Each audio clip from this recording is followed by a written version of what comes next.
Good morning. I'm Berks County Commissioner Christian Leinbach, and I want to welcome you to our Commissioners meeting for March the 11th. We are broadcasting via Microsoft Teams live event, also broadcasting on BCTV, Facebook, and YouTube Live. At this time, I want to recognize Commissioner Barnhart's Executive Assistant, Jesse Blauser. Good morning. Public comment will be accepted through the Q&A function. Please include your first name, last name, and municipality.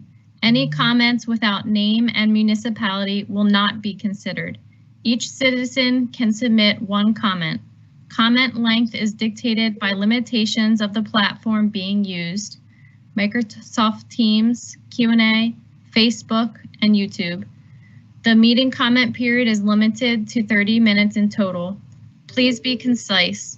Comments will be read during the meeting and should not be considered to be interactive dialogue with the commissioners. Any commissioner response to public comment will be done at the discretion of the commissioners. Thank you, Jesse. As always, we will begin the meeting with a moment of silence followed by a pledge.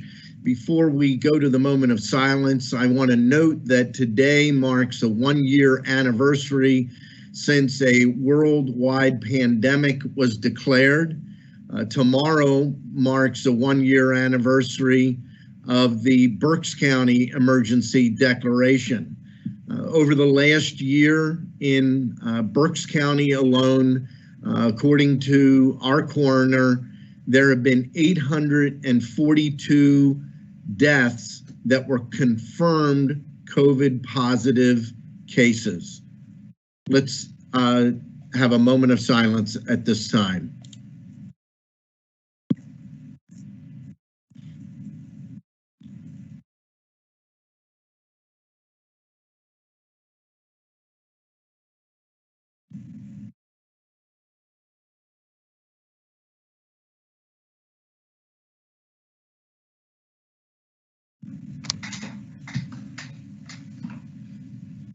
I pledge allegiance to the flag of the United States of America and to the republic for which it stands, one nation under God, indivisible, with liberty and justice for all.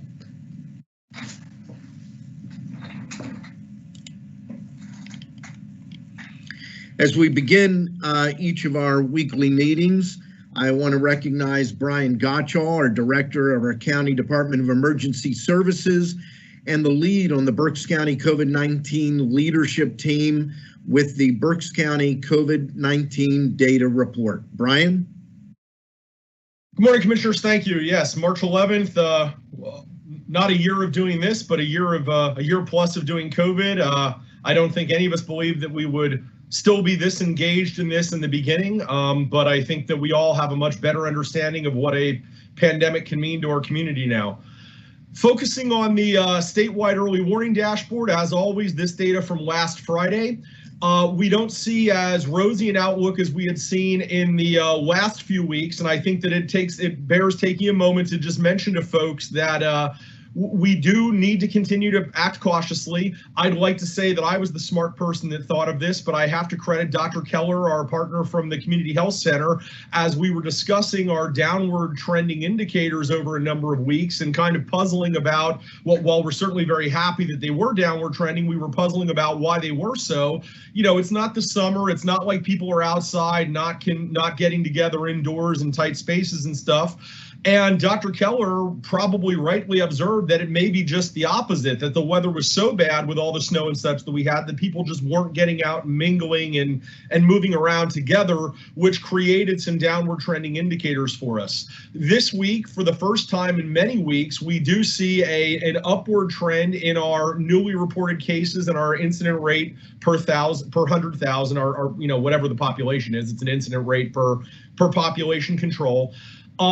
And I would point out to everybody that those are what we would generally consider the early trending indicators of case count. You know, obviously people contract COVID, They begin to feel ill from COVID. They go and get tested. Hopefully they don't, but maybe they get hospitalized. Again, hopefully they don't, but maybe they die. So those hospitalization and death indicators are lagging indicators of COVID. The early thing that we see is case reports, and we unfortunately are seeing those ticking up this week. Hopefully it's a statistical anomaly and we start to see more downward trends, but I think it bears the attention of our public in keeping their eye on things and making sure that we're all still doing the right things. We look at our, this is Berks County specific, our 14-day smooth case counts and our 7-day smooth testing counts. Looking back to the fall, we do see after some really handsome downward trends over a number of weeks, we are seeing that downward trend starting to flatten out, fluctuate up and down a little bit. We of course all want to see those indicators continuing downward, not getting flat and certainly not going back up.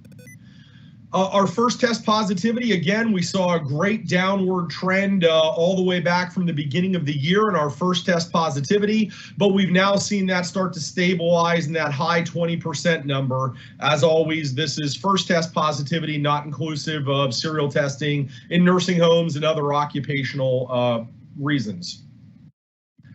Again, continuing good news, our death curve has flattened out very much from where we were in the precipitous rise that went on through the beginning of the year. We hope to see that continue to remain flat. Another downward trend week for our hospitals.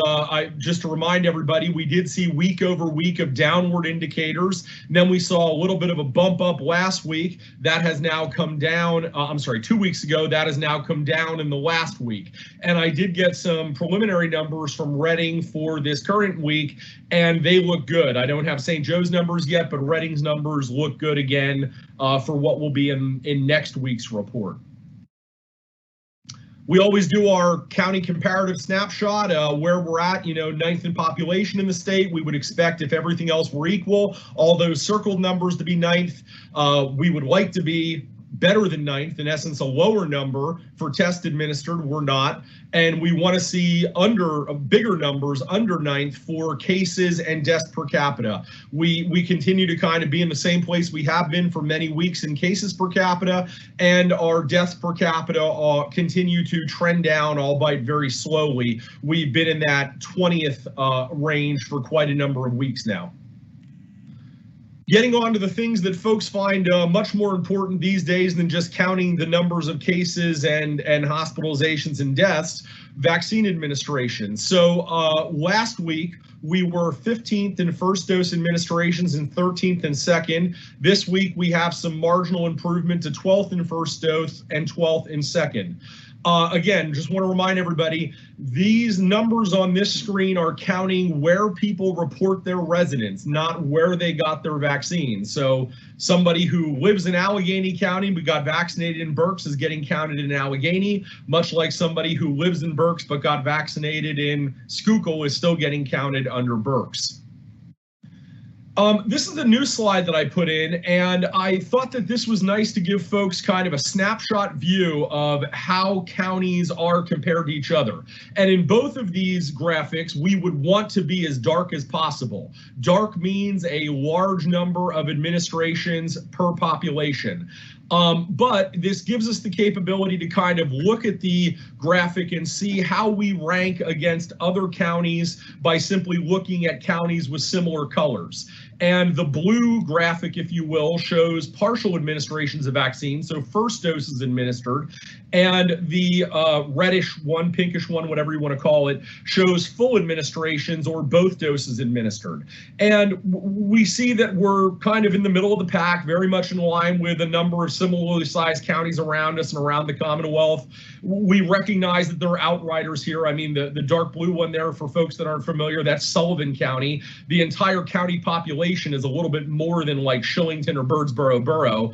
And then, of course, in the bottom one, we see Montour County, which is the headquarters of Geisinger Medical Systems. And I'm suspecting, I don't know this, but I'm suspecting that a large number of the people who live in Montour County work for Geisinger and were eligible for vaccine as healthcare employees, and that's why they're so dark red. But again, I'll try to keep this graphic in the slide deck just because I think it's a nice snapshot look at what's going on around the Commonwealth. In Berks County, we have about 34 locations in Berks County where it might be possible to get vaccine. These are 34 registered recipients of vaccine who have gotten vaccine from the beginning, but that doesn't mean they have it. In fact, in the last week, there were about 11,000 doses that were received in Berks County among 24 providers. So of the 34 folks that have gotten vaccine from day one, 10 of them got no vaccine last week. The 11,000 is kind of good news. It's the largest number of vaccine doses that has come into Berks County in any week of distribution since the beginning, and kind of returns against a downward trend that we were seeing over a number of weeks as the quote unquote second dose debacle was getting straightened out. Our weekly eye chart, and again, I apologize, I don't know how to display this any better, and it's probably only going to get worse as things go on. Maybe we can make it into a side-by-side, two-column type of affair. But these are all the entities in Berks County that have received vaccine from day one and the total number of doses. Again, there's no real surprises in here. We have Tower and St. Joe's well out in front of everybody else as our large healthcare systems as far as the number of doses that they've received. And then we have a number of fairly significant pharmacy players in the county, along with the community health center, coming up kind of, you know, in the second place, if you will, but well behind the health systems. This is our vaccine availability by week. This kind of speaks to what I was mentioning, where we kind of saw a peak there in week 7 at a little over 9,000 doses coming into the county. Then the bottom started to fall out of things, and now we're starting to see an upward rise. Our week 13 data all the way at the bottom there, we don't believe that's complete data yet. We think that number will go up yet. As the state adds in corrections and other doses coming into the county. And hopefully by the time the week 13 data is done, it will even surpass the week 12 data, which was, as I said, our highest week so far. We looked at this chart the first time last week. This is our county by county vaccine allocation. And again, we've laid this out. It's the top most 15 populated counties in the Commonwealth, and then how much vaccine they have received when controlled for population. So if all vaccine was being distributed based on population, we would expect to see the numbers in the yellow, red, green column go 1 to 15, just like the numbers in the population column go. One little change I made to this week, and that's thanks to kind of public input. We had a lot of people reach out to us, both personally as well as on the telephone and email, to let us know that we weren't very smart for being able to figure out why the vaccine allocation was so wrong and why Berks County was so much lower than we would expect that they would be. And those individuals pointed out to us that we weren't very bright for not being able to figure out that the reason is because we don't have a health department. And respectfully, I would say to those folks that reached out to us, things are not always as obvious as you might believe that they should be. And it's great to make these kind of bomb-throwing assertions about how things are. But what I've done in this week's display to help understand this is highlight in blue on the right-hand side of the page the counties that do have a county health department. And I think that anybody would agree that there really is no difference. In essence, that having a county health department doesn't get you to any significantly better place as far as the amount of vaccine that you're getting per capita. You know, Montgomery County, they're well out in front of us in population, along with Allegheny, yet they're 24th and 30th in rank order by doses per capita. Bucks County, 49th, Delaware, 54th, Chester, 44th, Berks, 55th. Lancaster, 58th. I believe that there are significant problems here. There's a significant issue with the representation of the doses coming into various counties per capita, but I don't believe that we can attribute any success to merely having a health department or any lack of success to merely not having a health department. There are clearly other issues at play, other moving parts to this that we need to better understand, and it doesn't help us to just assert one simple thing like if we only had a health department, because that doesn't help us to fix the problem right now, and it doesn't indicate to us that fixing that particular issue in the future would give us better outcomes if the circumstances repeat themselves. So I would really encourage folks who I know are angry, are upset, are feeling impatient, no different than many of us are. but focus on the real information in front of us, not on what might seem like easy assertions to the fix to the problem. So that's the end of the presentation, Commissioner. I'll pause and, as always, see if you have any questions or concerns that I can clarify. Yes, Brian, could you go back to the slide that shows which entities in Berks received the vaccine? Right there. I want to highlight something that I think is very important. For the most part, when you look at pharmacies, you're finding numbers like 400 or most of them are 800 to 900 since the beginning. There are a few exceptions, and those exceptions represent community or locally owned pharmacies. The Medicine Shop in Shillington, West Reading Drugstore, and the Medicine Shop in Boyertown are great examples. There is a lesson here that I don't know I would have realized without seeing this vaccination effort, and that is these pharmacies being locally owned, the owners are extremely concerned about helping the community. And so in each of these cases, they have gone outside the normal vaccination effort of a pharmacy and have participated in mass vaccination efforts. On Sunday, I was invited by Ed Hudon and his wife, Terry, to go to the Boyertown Area High School to observe the Medicine Shop effort of Boyertown. That was an amazing vaccination clinic to watch. And that happened because Ed said, I need to do more than just vaccinate people in my pharmacy. He can only handle a small amount. And we see that in this chart when you look at all the others. And I'm not being critical of the chain pharmacies. I'm simply pointing out that when you're the owner of a local pharmacy, you have the ability to pivot and make changes. And these pharmacies have done that, and they are continuing to do that within their local community, working with Area Agency on Aging, working with their local senior center. I know in Boyertown, they were working with the multi-service center. And volunteers are playing a major part of this. I talked to several of the volunteers. Without the volunteers, a pharmacy like the Medicine Shop or West Reading Pharmacy would not be able to pull this off. So that's something I just want to point out, and you can really see that as it jumps out on that chart. Any other comments? Just an offhand comment. With so many people coming to Berks County and so many people leaving Berks County to get their vaccinations, and of course it gives their county of address, we'll never truly know the number or the percentage of Berks County residents who are truly doubly vaccinated or single with Johnson & Johnson because of where they actually received, like we're gonna have people coming back and forth. Mm-hmm. Is that a good assertion or not? We'll never truly know.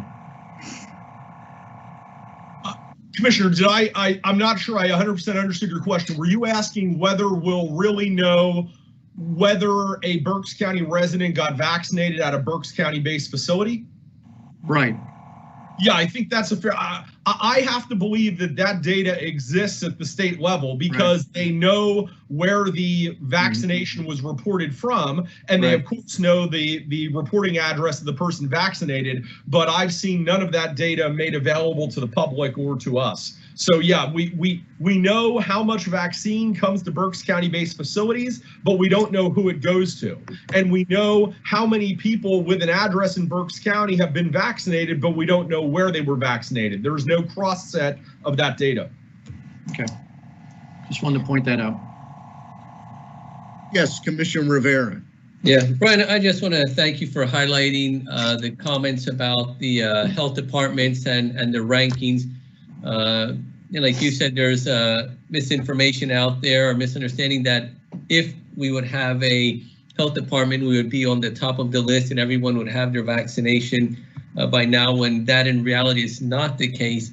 And the counties that have the health departments are facing the same issues that we are facing here in Berks County. So I really appreciate that that spreadsheet that you put up there showing where they rank so that we can compare and see the reality of what is happening with the vaccinations, that it's not necessarily a matter of having or not having a health department. Yeah, absolutely, Commissioner. I mean, I think we are in contact with our counterparts, particularly our neighboring counties and those to the southeast who we work with very closely on many different issues related to 911 communications and emergency management. We were fortunate enough to be able to participate in a fairly lengthy discussion earlier. Wow, I forgot. Was that last week or this week, Commissioner Barnhart? Earlier this week. Yeah, I'm sorry. Bucks County was this week. Yep, yes. We met Commissioner Barnhart, Mr. Seaman, myself, met with some counterparts in Bucks County in a teleconference to talk to them about some of their lessons learned in their vaccinating efforts. And the difficulties are universal. The one thing that you can put your finger on that you can correlate a health department to this vaccinating effort is that with a health department, the county is able to be a direct recipient of vaccine, but it's not getting any more vaccine into their county. Again, the health department first decides how much vaccine is going to come to the county. I'm sorry, I should be clear. The State Department of Health first decides how much vaccine is going to come to the county. And then they divide that vaccine up among the people in the county eligible to provide vaccine and that have requested it. So really, a county health department is kind of just another mouth at the table to receive vaccine. And I'm not disputing there's some positives that could be realized by the county having a direct allocation of vaccine to the county government through a health department, but it doesn't get the county more vaccine in total coming into the county geography to be available to the public. And I guess something else, Brian, if you can address is the amount allocated to the county does not all go through the county health department. It's, they get the amount just like any other licensed health institution would as well. You are correct. And again, in the discussions that we've had, of course, there's a lot of coordination issues with all of these different, I'm going to call them individuals, but they're, of course, organizations, hospitals, pharmacies, whatever. All of these groups getting vaccine, trying to coordinate that is really trying to herd cats. And in Berks County, we have a weekly meeting with our largest providers in the form of the hospitals and the community health center, where we try to share information, share challenges, see if there's anything that each other can do to help the other parties.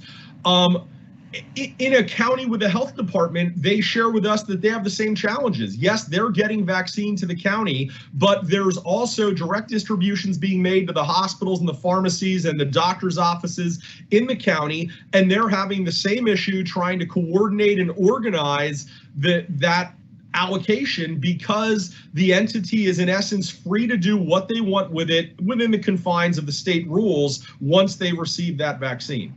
Yeah, and that's the key point. The county health department has no authority over those other entities that are receiving vaccine from the Commonwealth of Pennsylvania.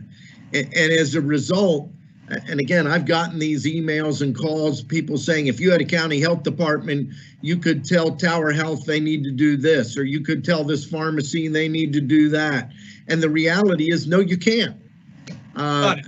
And we've been saying, I specifically have been saying this for weeks, that I've been talking to the Southeast commissioners. And this week, it all came to a head. Monday, I believe it was Monday afternoon, the Southeast counties released a joint statement signed off by the county leaders in each of those counties and by the legislators representing those counties, calling on the Wolf administration and the Pennsylvania Department of Health and the acting secretary Bean to address these serious inequities. And when you look at those numbers, you see where 1 through 15 largest counties are. Most of us are in the bottom half of distribution, and there's no rhyme or reason I was on with the Department of Health on Monday morning when Commissioner Kickline from Chester County pressed this issue. I reinforced it, and the Department of Health had no answer. Now, what's curious, we sent a request with this same information. It was from data about 2 weeks ago, asking for a clarification. They acknowledged on the call Monday that they had not yet responded to Berks County. They didn't have an answer for Chester County. And yet, I believe it was Tuesday, they did respond with an answer, not to us, but to the local media. And their answer was, well, this is based on a formula, and here's the formula. And when the media and the Reading Eagles specifically, Karen Shuey, reached out to Brian Gottschall and said, what do you think about the answer from the Department of Health? We were, what answer? We don't know what you're talking about. She was shocked that she received the answer that we asked for and we didn't. It's a pretty unbelievable situation right now. And I know there are people that look at me and say, he's a Republican. He's just nailing a Democratic administration. Number one, you haven't heard me talk about R&Ds relative to the issue of COVID, I think ever. And number two, the criticism is coming equally from Democratic and Republican county leaders and legislators. The reality is the data shows this is a real problem, and it's just mind-boggling that we're not getting answers. It's nothing short of frustrating that Keith Mayer sent a question to the Department of Health and it responded to Keith Mayer from the Reading Eagle, not to the boards of commissioners with their algorithm, which they claim they've been using since February 1st, and that's where Karen Shuey got that information. One of the other things, while we're on this subject, the myriad of questions that have been going through my mind about pros and cons of a Department of Health in a county is, what do those employees do that are doing sewer and water inspections and food inspections, and what do they do during a pandemic? Well, we learned firsthand the other day, an employee of Montgomery County called in frustration. He works for the County Department of Health in Montgomery County trying to get his father a vaccine in Berks County. He said, since March, I've been at a call center doing contact tracing, and now I'm also working at vaccination clinics. So who's doing the water and sewer inspections in Montgomery County while he's doing these other tasks? I don't know, but that was my question from the beginning. If you have 30, 40, 50 people working at a county health department, it sounds like it's an all hands on deck until the pandemic has been relieved. So interesting comments that people have shared with us. We also were on a call with Fayette County the other day through CCAP. That was very insightful too. So Commissioner Barnhart, why don't you go ahead and share the contact tracing, and then we'll go to our special presenter. In 20 words or less, last week, the March 3rd, March 10th, Coe County Wellness received 367 new contacts. Success rate of 73.2, which is really still very good. Total contacts since inception, 9,400. And we certainly have potential large exposures, well over 30 line lists, and they're all basically educational institutions. Before I leave that subject, I might as well roll right into thanking Coe County Wellness for being part of the Community Vaccine Center Task Force. We meet weekly, if not more frequently. They're a great partner. They already have their phone system installed, ready to go for the call center for the vaccine center. It will be an 888 number. We're also probably by the end of this week going to make a recommendation back up to the Board of Commissioners about the software use, the software program we'll use to do the scheduling. Again, I want to thank the Area Agency on Aging, our library system, BARDA, and our local healthcare provider, and Coe County Wellness, and the county facilities and DES for pulling this together for our location, which will be opened in Muhlenberg Township. And as always, as I started last week, I'll say it again this week, emphasize, do your part, Berks.com. Please, please, please sign up for the newsletter. As we start to roll out this vaccine clinic, that's where you're going to get the up-to-date information as to how you can register. We're certainly going to have bilingual people at Cook County Wellness taking phone calls. We're going to have an additional bus route free of charge. It's not going to be just the Fifth Street Highway bus, but also be the Temple bus, Route 1 and Route 3, which both go out to Muhlenberg Township to kind of ease the pressure off of the one specific route. So BARDA has been fully engaged, doing a great job for us. And again, if you are unable to get transportation off of a fixed route, we will basically provide service to you through our shared ride service. So it's great when the community pulls together and does all this. And again, please avail yourself and do your part. Berks.com newsletter. Sign up, because all relevant, up-to-date information will be posted on that newsletter. Thank you. Thank you very much, Commissioner Barnhart. At this time, I want to recognize our partner, Dr. Susan Looney. She is the president of the Reading Area Community College, and we always welcome hearing the quarterly updates from our team members at RAC. Dr. Looney, welcome to the Commissioner's program today. Thank you so much, Commissioner, and thank you for having us here today. You're welcome. We at RAC always appreciate the opportunity to share with the commissioners our success stories as well as our innovative initiatives. And today I would like to introduce Mike Gregory, who is our Director of Teaching and Learning, who is going to share a topic titled Faculty Engagement Equals Online Student Success. Mike? Thank you very much, Dr. Looney. I appreciate the introduction. So I'm just going to tell our story. If you would, kind of sit back and it's, in the last 5 years, RAC has worked very hard not only to expand its offerings in online courses, but to increase the quality. Right now, everyone's used to hearing about online learning that's offered via live web conference. But RAC has actually been referring to that as remote learning in response to the pandemic, and we currently do run classes in that format. But our pre-existing online learning at RAC, as well as many other institutions, is asynchronous, and that means there's no scheduled meeting times. The teacher doesn't set the teacher will set a schedule in terms of due dates for assignments and things like that, but the students are going to work through the material together as a class. And so this online learning model is not a self-paced model. There is a teacher, and the students aren't teaching themselves. So a student can't just breeze through an entire course over a weekend or something like that. The teacher's there, and they're supposed to be guiding the students and engaging them and offering feedback on assignments and exams. So about 5 years ago, we examined our course surveys that we distribute. And we learned that the students in our online courses weren't getting the engagement that they wanted, and they felt disconnected. And so we decided to address this problem with how we trained our faculty. At the time, our training was only addressing building the course content and having them learn the tools and the technologies. So the course content looked pretty good and was easy to follow, and that was reflected in the surveys because we had a 88% positive response rate. But the teachers weren't getting training that they needed to actually teach in that environment, right? They knew the tools, but they didn't know the pedagogy.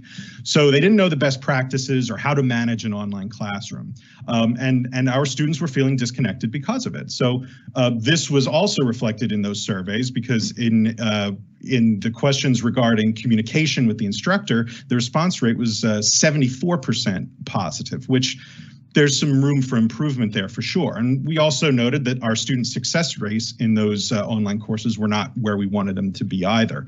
So we redesigned our instructor training to focus on teaching and engagement. Our previous training used to be 8 weeks long, and very few people actually finished this 8-week training. Right now, it's 3 weeks long, and everyone who has started has finished. It's focused on how to teach, how to build an online community, how to engage the students, and how to make your presence known as an instructor. So course design, which we had focused on before, is done completely separately, and it establishes a master course, right? And so then the faculty that go through this training, this 3-week training, they are then just teaching from that pre-designed master. So they don't have to create their new content, right, all on their own. They just have to customize what's there to meet their needs and to fit their schedule. And then they can focus on really engaging the students in online discussions, offering meaningful feedback on assignments, and reaching out to establish those lines of communication. So all during this time, we were increasing the number of online course sections that we were offering each semester.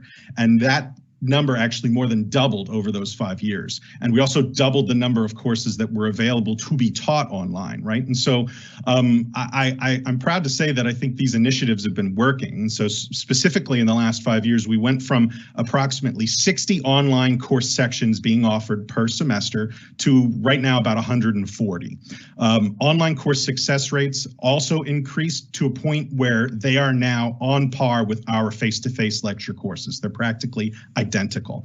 And so student satisfaction, when we go back to those surveys, in terms of communication, remember that 74% I mentioned a minute ago, it is now up to 94% positive response rate for communication. So, and we've also trained 180 plus faculty in that teaching online training, and currently have more than 130 courses that have been developed for online delivery. We're pretty proud of this, and so we submitted this story to the Bellwether College Consortium for consideration for their yearly awards. And the Bellwether Awards are pretty prestigious for community colleges, and we were actually chosen as one of 10 finalists for the instructional programs category.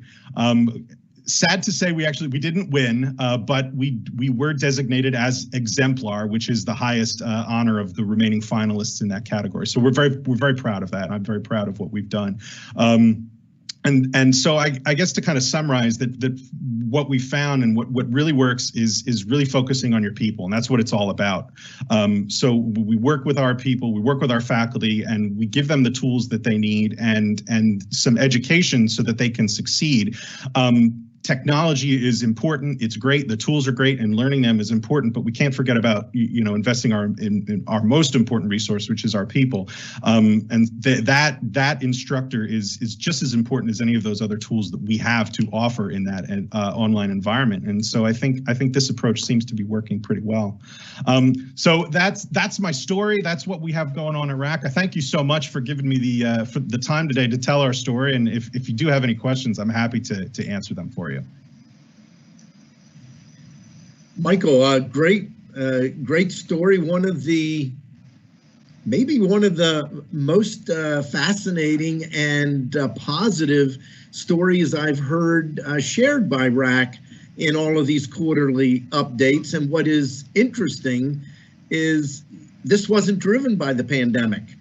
Much of what you hear relative to virtual meetings, online learning, has been driven by the pandemic. This was driven by a study of your customer, if you will. And your customer said, hey, you need to do some work here. Great material, but there's some things lacking on the interface. And I was especially pleased to hear you say that in all of the virtual world, we need to be careful that we don't forget about people. We think just because somebody can pick up a telephone and talk, that somehow that makes things okay, or they can use a smartphone, or they can use Microsoft Teams, but it's much more than that. And we do have to connect with people and let them know that that we care about the results. And in some cases, face-to-face is going to be the critical option that people need to have. And at RAC, you've got both. And you've had it for years. So thank you. Any other comments from my colleagues? Yeah, just want to say great job. Always good to learn. I had a conversation with Dr. Looney. It was either this week or last week. My days run together.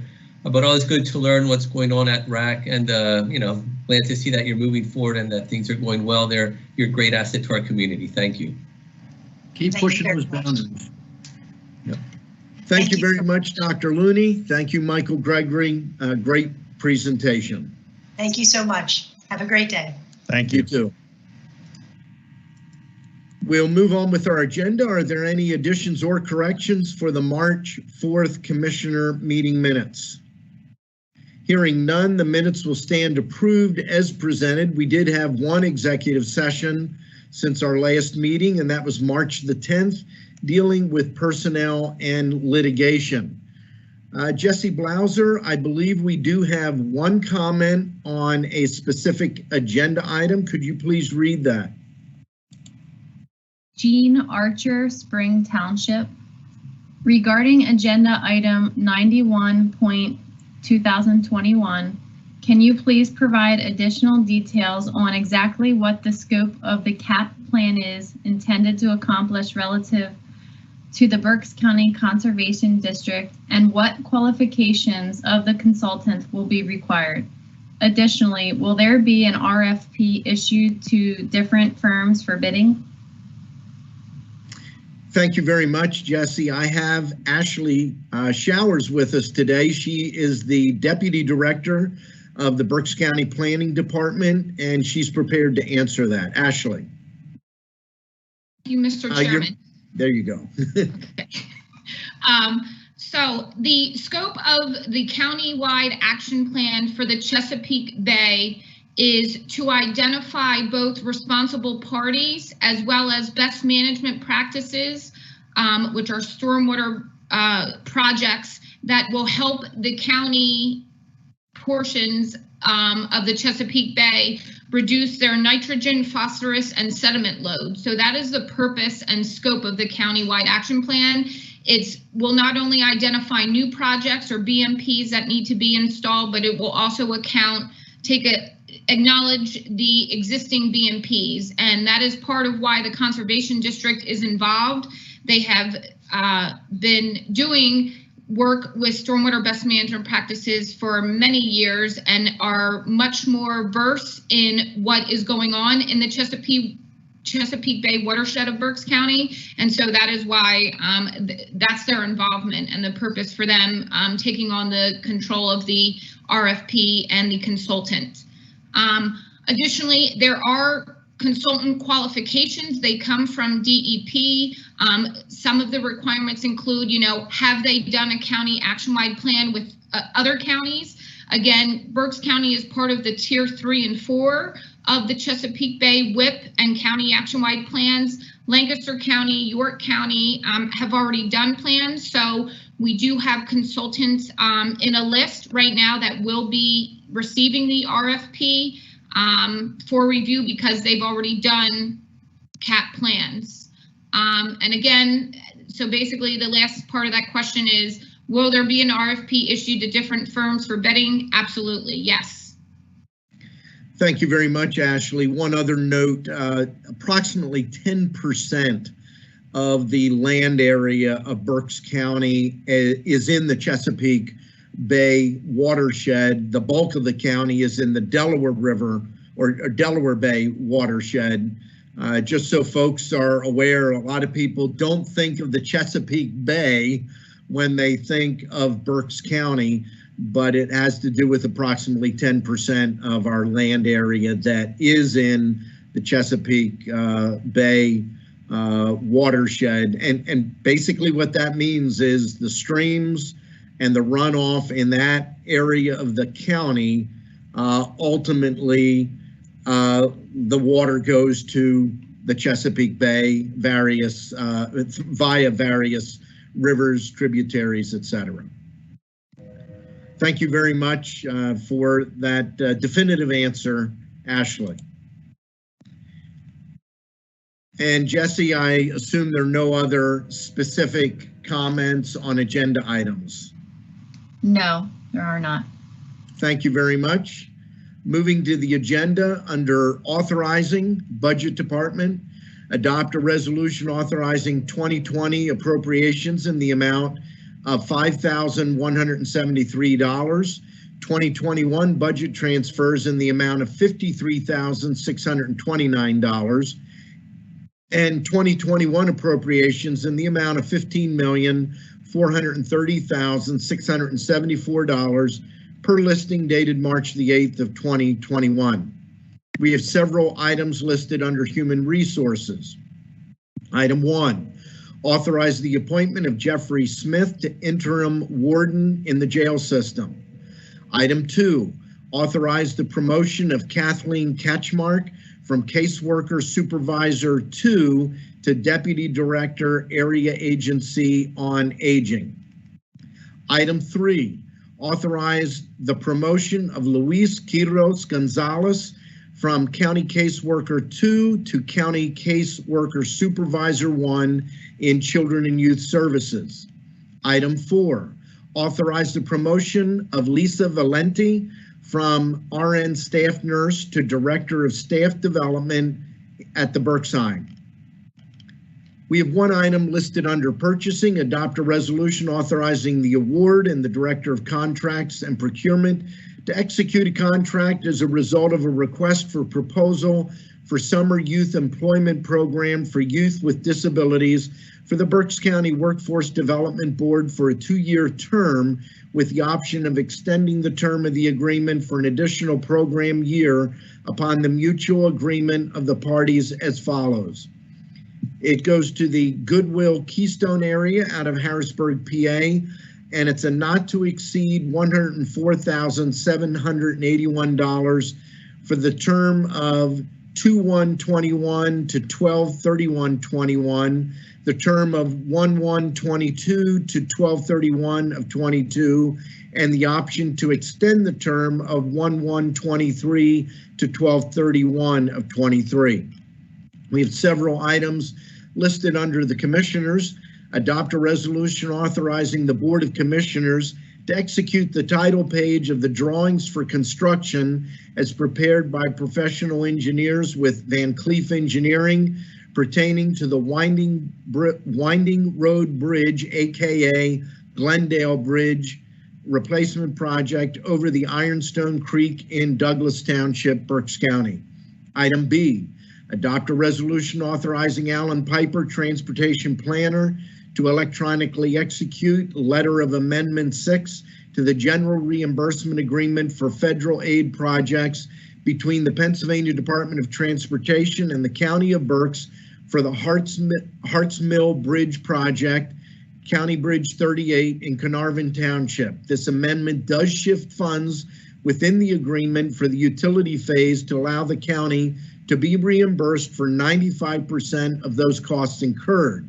This amendment makes no change to the total project cost of $2,008,000. Item C, adopt a resolution ratifying, confirming, and approving execution of a letter by the Berks County Board of Commissioners to support the United States Department of Agriculture in support of Ms. Lucine Sahelnik for selection of the USDA Advisory Committee on Urban Agriculture.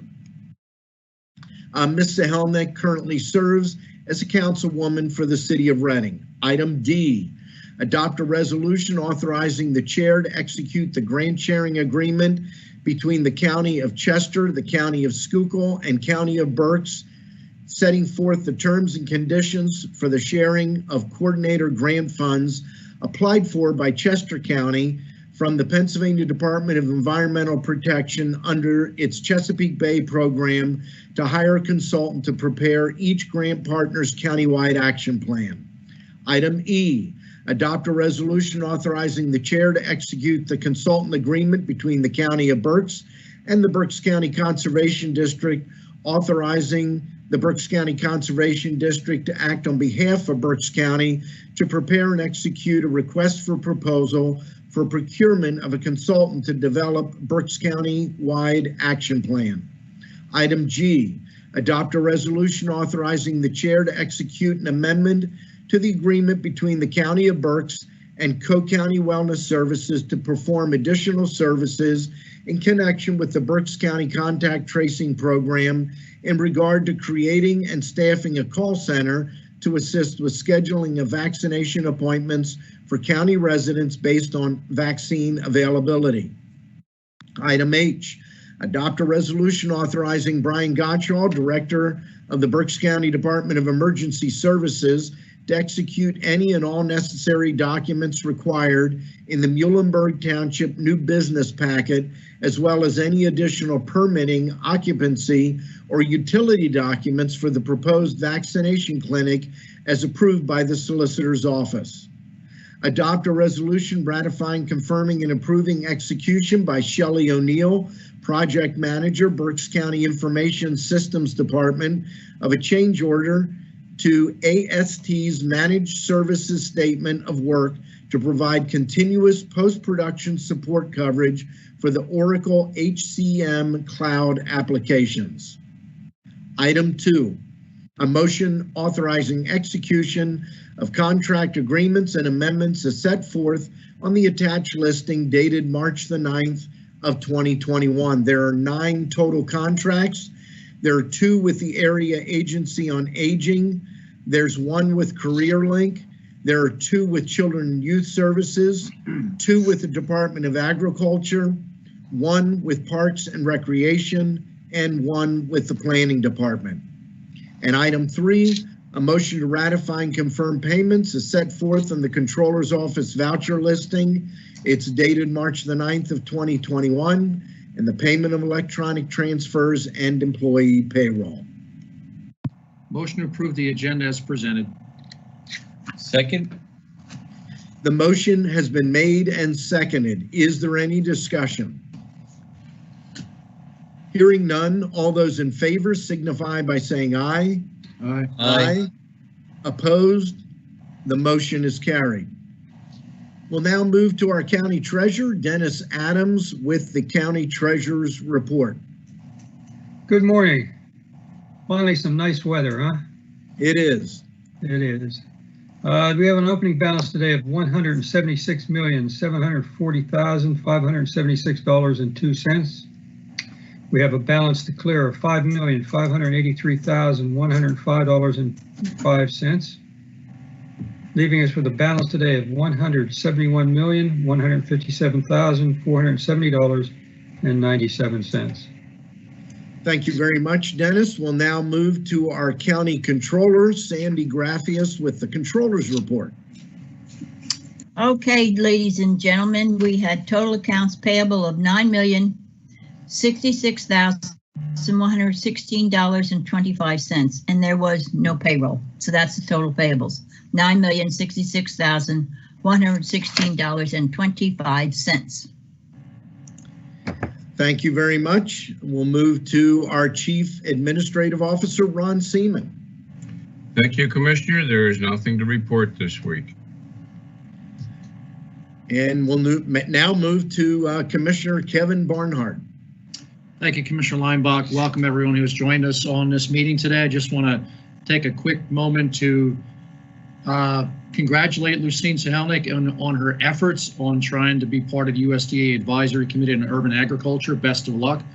And special note to Chief Deputy Warden Jeffrey Smith for assuming the leadership role starting next week when our 34-year employee Warden Janine Quigley retires on Tuesday.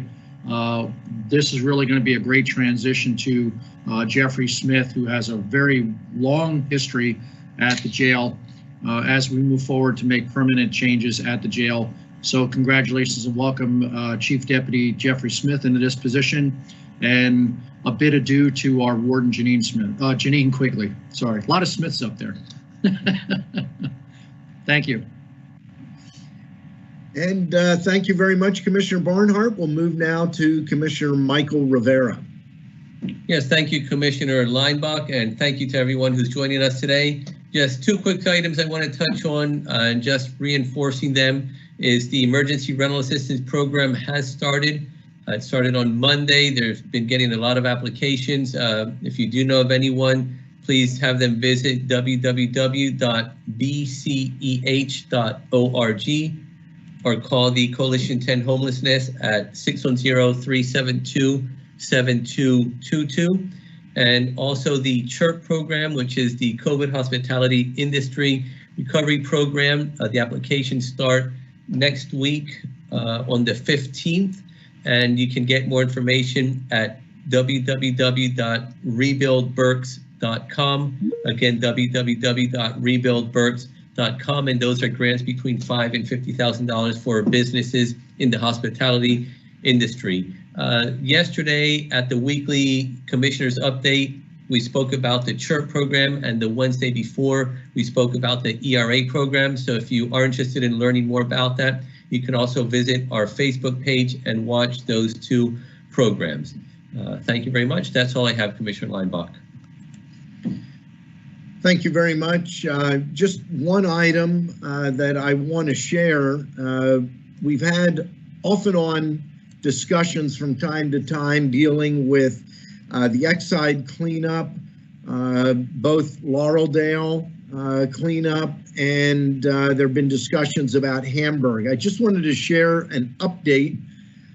This is from March the 4th to the commissioners from David Hunter.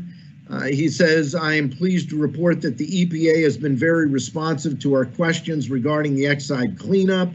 Commissioner Leinbach asked a follow-up question about additional contaminated Exide sites in Hamburg. John Banks, Remedial Project Manager for Western PA and Maryland Remedial Section, U.S. Environmental Protection Agency, replied below. There were 3 areas or operational units of cleanup study, the last of which is still underway. I want to read that email, also dated March the 4th. And this was in the afternoon of March the 4th. Hello, Mr. Hunter. I am the EPA Remedial Project Manager for the Price Battery Superfund site located in Hamburg, PA. Kai Dow forwarded your email below to me for a response on the status update for Price Battery. The Price Battery site was divided into 3 operable units for cleanup, which are briefly described below. Operational Unit 1, the residential portion. The OU1 residential cleanup was completed by the EPA in 2014 and entailed the removal of lead-contaminated soil from 555 residential yards and the decontamination of 402 residential interiors. Operational Unit 2, facility portion. The OU2 facility cleanup was completed by Exide with EPA oversight in September 2019. The cleanup allowed for future commercial use of the properties, but not residential. Following the completion of the cleanup, Exide conducted operation and maintenance activities, which included site inspections and groundwater monitoring until their bankruptcy in May 2020. Following the bankruptcy, 2 of the 4 Exide parcels, Main Parcel and Broomworks Parcel, were acquired by a private party in February of 2021. The private party will continue the O&M activities at these 2 parcels. The remaining 2 parcels, the warehouse parcel and the parking lot parcel, were sold to third parties prior to the bankruptcy, including the Borough of Hamburg, which acquired the parking lot parcel. Operational Unit 3, site-wide ecological assessment, and this is the one that we were most interested in. OU3 is still currently underway. OU3 entails an ecological assessment of Kircher Creek below Kircher Park, Mill Creek, and the Kircher Creek floodplain at the confluence with the Schuylkill River. EPA has completed the remedial investigation feasibility study reports for OU3 and expects to issue a proposed remedial action plan outlining EPA's preferred alternatives for addressing contamination for public comment in mid-2021, followed by a record of decision formally selecting a cleanup remedy in late 2021 or early 2022. Again, this is from John Banks. He's the Remedial Project Manager, Western PA and Maryland Remedial Section. Just wanted to give an update. I know that there have been multiple discussions at multiple levels, and I believe that the efforts of individuals in the Hamburg area to get answers up until now have met with no answers. But this is a clear and definitive answer that the area around the Kircher Creek Park, dam, etc., is currently under investigation, and the next steps are being considered. I want to recognize at this time our Director of the Berks County Planning Department, David Hunter. Thank you, Mr. Chairman. Good morning, Commissioners and everyone tuned in this morning. I want to follow your lead, Mr. Chairman. Thank you for that update. I thought that was very apropos of you to share that with the public because there is movement and there has been frustration about the lack of coordination with EPA. So I want to commend Kai Dow from the EPA also. He's the EPA project manager. He also reached out to me, Mr. Chairman, and this subsequent email I will read into the record. Hi, Dave. We haven't finalized the action plan yet, and he's hesitant to present an update in a public meeting. So you recall, we are looking forward to having a public meeting in 3 months. So he's hesitant to present the update. However, he is asking, this is Kai Dow is asking for, this is from him, an informal conference call through Teams with the commissioners. I responded that informal, based on sunshine law, is difficult, if not impossible. And so he would have to speak with each of you individually, unless we advertised it. So I'm looking to you, Mr. Chairman and Commissioners. Do I just tell him we wait for the public meeting, or how would you like to proceed? I personally, if he is okay talking to us in a public meeting, I would like to have this in an operations meeting. This is not some new issue. This has been an issue for years, frankly, and predate all three commissioners when we're talking about Kircher Creek. So ask him if he is willing to share in an operations meeting what he is able to share. We understand that there are things that he may not be able to share in that setting, but I do believe the public deserve to hear a status, if you will. That's one of the reasons I read the letter into or the email into the record from Mr. Banks. It's the most definitive response that I've heard at any level in years, quite frankly. We haven't gotten this kind of response from Fish and Boat when we asked for confirmation on a final report on their cleanup effort. So I support the recommendation. I recommend, I support the recommendation of Commissioner Leinbach. If he is hesitant, I think we can meet with him. We're not going to be deliberating. We're going to be hearing information. So we're not making decisions. We're hearing a status update. But I'd like to hear it either way, but I certainly think a budget ops meeting is probably the more appropriate venue. Thank you. Thank you for that follow-up. Thank you. I'll reiterate that request, and I will follow with the commissioners. Thank you, sir. Thank you, Dave. Thank you. That is all that I have. At this time, I'll recognize, are there any comments from our row officers? Hearing none, I will recognize Jesse Blauser, Commissioner Barnhart's executive assistant, to read our comments. Sam Brancadora, Bern Township. Good morning, Commissioners. I want to thank you and Brian Gottschall, Director of Berks Department of Emergency Services, for the excellent reporting and updates on COVID-19. I cannot imagine any other county doing as a thorough and professional a presentation each week. We may not have been pleased with some of the trends, but at least we were given data how best to protect ourselves and the community. This leads me to a concern at the border. The number of migrants in Brownsville, Texas that are being dropped off at the city's main bus station testing positive for COVID-19 has been increasing every day. From January 25th to March 6th, a total of 1,553. There is no authority to make them quarantine. They are put on buses, sometimes given a map, and sent throughout the United States. This is irresponsible of our federal government and of those that are knowingly spreading COVID-19. Can you imagine how many thousands of people can be infected by the 1,553?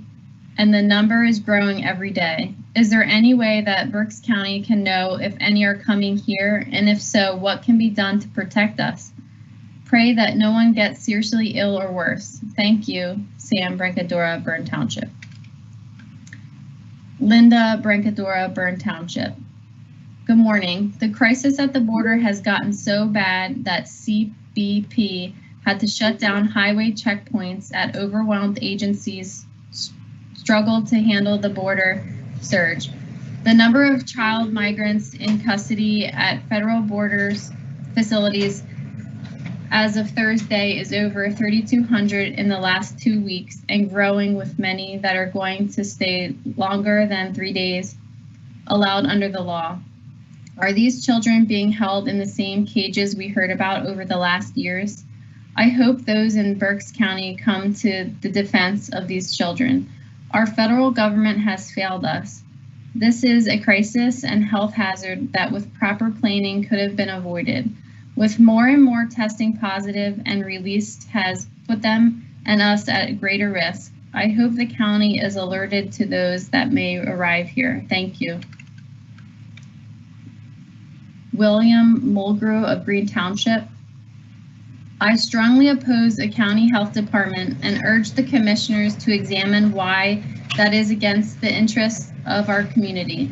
By adopting a health department, Berks County will become subject to the local health administration law, which begins in section 12001 of the county code. Under section 12010, a county health department is required to exercise the rules and regulations of the state health department. The commissioners will have no discretion over that, and we will be controlled by Harrisburg. We do not want to subsidize Governor Wolf's medical martial law. We do not want the risk of compulsory mRNA vaccination in the near future. A county health department is not about health, it's about government control. Crystal Kowalski, Wyomissing. Good morning, commissioners. Thank you for addressing my comment last week about the county's contracts with CGL and building the new prison. I was relieved to hear the definitive assurance that no part of the new prison will be privately owned or managed. I looked back to my files and found the May 2019 Berks County Criminal Justice Master Plan created by CGL. In this extensive report, they list major stakeholders in influencing the prison population. They are, according to CGL, the jail, judiciary, sheriff, police departments, county commissioners, county administration, district attorney, public defender, probation and parole, mental health and developmental disabilities, and pretrial services. Even with the complimentary language used in the report about the progress Berks is making in diverting people from prison, CGL still recommended building a new prison to hold 1,300 people. As was stated last week, the current prison population has been hovering around 700. At this time, when you are being called upon to hire a new warden and build new prison, I would like to ask you and the other stakeholders to seek consulting from true prison reform groups. North Dakota's DOJ participated in California's Prison Law Office U.S. European Criminal Justice Program in Norway. They reworked their prisons to reflect what they had learned. According to U.S. News and World Report, creating good neighbors is the goal of the Norwegian prison system, with no mention of punishment or retribution. The concept stands in stark contrast to the discipline and punishment system deployed across the United States. We're now at a time when we can choose more humane and effective prison policies. Please seek out guidance from one of the many reputable organizations working to bring about this change. Thank you, Crystal Kowalski, Wyomissing. John Archer, Spring Township. Evaluating if a Berks County Health Department is appropriate in objectively contemplating the need for a county health department in Berks County. Any assessment obviously needs to accurately examine not only what are the truly critical functions that it would provide, but also what, if any, real authority and hence power that it would have in order to enforce compliance and cooperation. Additionally, its function would need careful evaluation as to where the functions may be duplicated, such as the state level where presumably the real power for setting standards, regulations, and enforcement tends to reside. Exactly how any county level department would effectively interface with the state level agencies would need to be thoroughly understood with documented commitments and memorandums of understanding. Evaluations at the state level as to how the state's existing departments are meeting their functional missions and how well they are synergizing with the Secretary of Health and the Governor is essential. Because no matter how good a county health department works, without solid overall state administration support for the county becomes quite limited and constrained in its endeavors.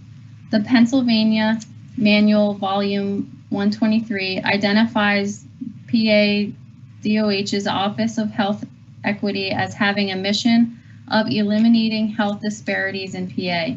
How well is that working out for all the PA counties during this pandemic with distribution of vaccines?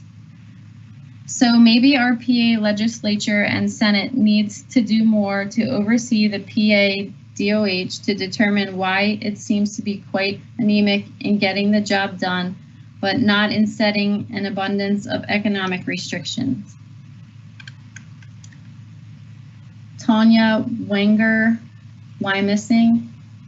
My comment today is to say that I am extremely upset to learn that ICE and our Berks County Commissioners are making plans to convert the Berks County Residential Center that was recently used by ICE for immigrant families into a jail for immigrant women instead.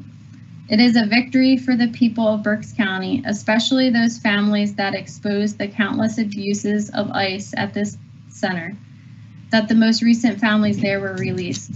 However, the county commissioners who support this move to women's detention are showing they only care about the lucrative benefit of criminalizing detention over the humane treatment of asylum-seeking immigrants. Berks County residents expect transparency and for our commissioners to stop all contracts with ICE, who has shown they cannot be entrusted with the lives of immigrants. Immigrant detention is always wrong, no matter who is incarcerated, and we will not stop until we shut down Berks Detention Center for good. Adrian Jadick, Wyomissing. Dear Commissioners, I wish to voice my support for releasing the letter sent to ICE in support of their white paper proposal. I am no legal expert, but paragraph number 708A1 from the Right to Know law states that the burden of proving that a record of a Commonwealth agency or local agency is exempt from public access shall be on the Commonwealth agency receiving a request.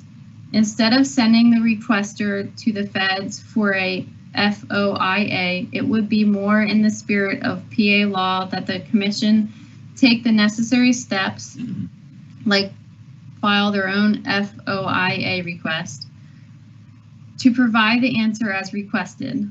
The law allows for up to 30-day extension, which should be plenty to conclude this process. The intention of the Right to Know law and the Sunshine Act is crystal clear. The public needs to be informed of any such correspondence and information. The exceptions are extremely limited to specific cases which do not appear to apply here. I also encourage you Rather, work with Governor Wolf to find ways in which this building could be used to serve our community rather than a controversial agency as ICE. Melvia Ahmed, why I'm missing. Good morning, Commissioners. Are we currently under contract to ICE or to the federal government to lease the residential facility to them exclusively for a specific time? Or does the county legally have the ability to expand use of the facility to other options? Celine Schreier, Reading. Right now, ICE and Berks County Commissioners are continuing private negotiations to convert the Berks facility into a women's prison or something else we still don't know because you refuse to disclose this. It doesn't matter if it's women, men, or families.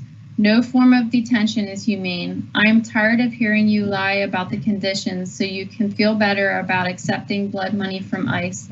There are sworn testimonials from families detained at Berks that directly contradict your claims that it is safe for children or adults.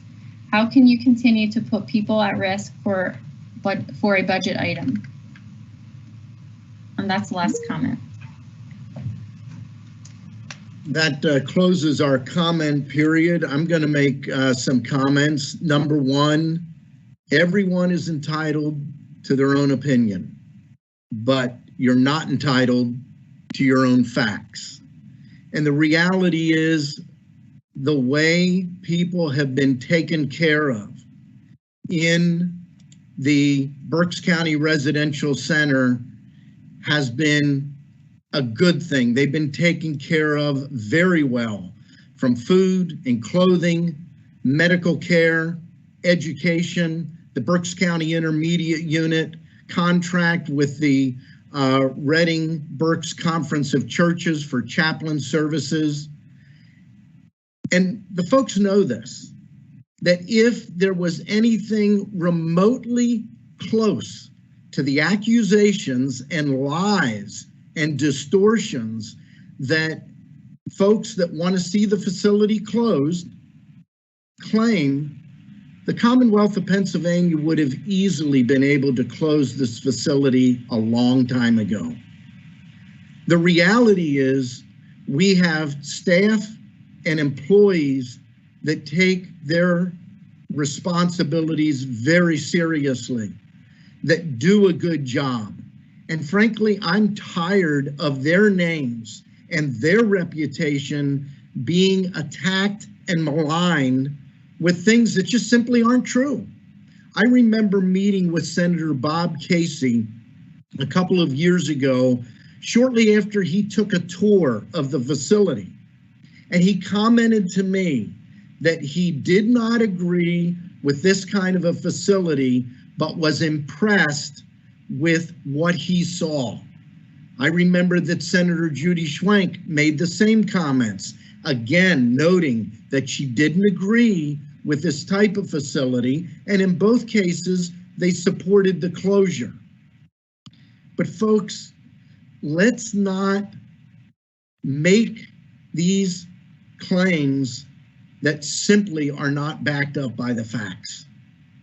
That's the reality. The other reality is we don't know what the future of the facility is.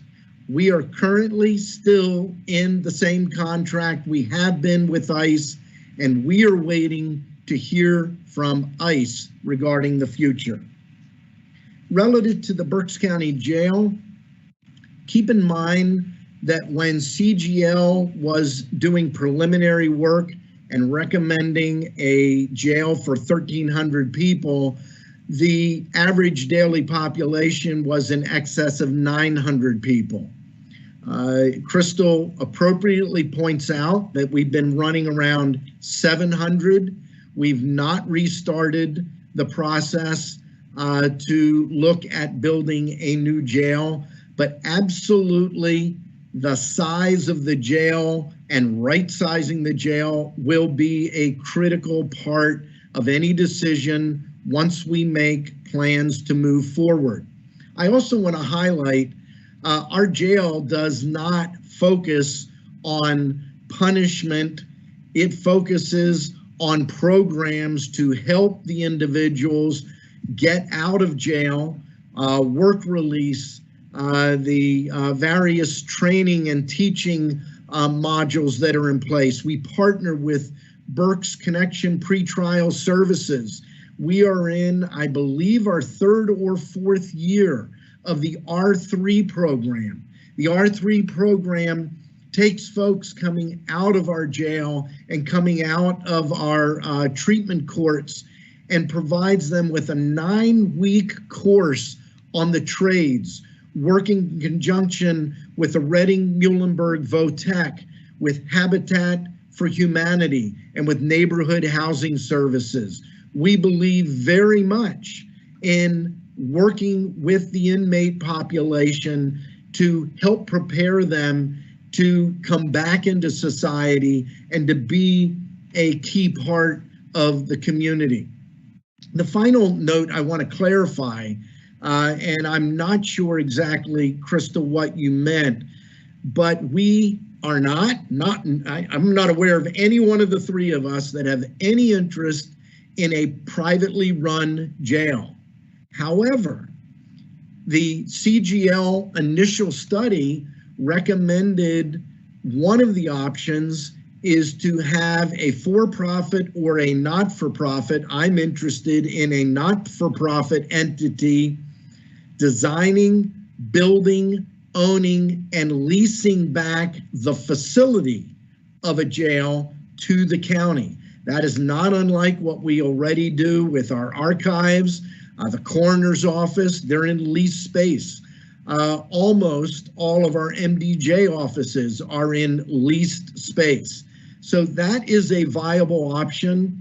We've had very preliminary discussions a couple of years ago, talking to our redevelopment authority, having the redevelopment authority potentially design, build, own, and lease this facility back to the county. So I just want to clarify, I'm not sure what was meant by the term private ownership of the facility. So just clarifying where I am. That's all that I have. My colleagues, any comments? Commissioner Rivera. Yes, thank you, Commissioner Leinbach. Just 2 items quickly. One to respond to Sam Brancadora. I am not aware if anyone is being sent from Texas here to Berks County via bus. I don't know if any of my colleagues are. I'm not aware of that, but it's something I can definitely look into and see if there's any way of knowing that. But as of now, I'm not aware. I also wanted to echo Commissioner Leinbach's comments on the work that the staff at the BCRC does and the way they treat the people there. You know, they love their jobs there, they love what they do, and they do treat the people there humanely. I had someone say to me once, well, they're trying to say that there was a kid there that was throwing up blood and their parents could not get to them because they were behind bars. So they asked me how would I feel if my son was throwing up blood and I could not get to him because I was behind bars. So I asked them if they were ever there at the residential center, and they said yes, they were. And I said, well, tell me where the bars are, because I've been there various times and I have never seen bars there. And their response was, oh, well, now you're taking it literally. I said, no, you told me that the parents couldn't get to the kid because they were behind bars. So I just want to know where the bar's at. Of course, they never told me where the bars were at because there are no bars there. So what I want to get to this is that, again, and I mentioned this last week, we need to go based on facts and not what just we hear from other people as to what is or is not going on there. So again, you know, it's I want to thank the people, the staff there, for the work that they've been doing in treating the people that go there humanely and looking out for their well-being. So thank you very much. Not to belabor this meeting, but I concur with what my colleagues have articulated, both on the jail and the changes that may occur in the jail system moving forward, as well as the BCRC. Thank you. I just want to note there was one other comment that came in, and fortunately our IS staff forwarded it to us from YouTube. It's Terry Griffith from Ole. Second the comment on consulting on prison alternatives. The future is not bricks and mortar. So thank you. Anything else for the good of the order? Motion to adjourn. Second. The meeting stands adjourned.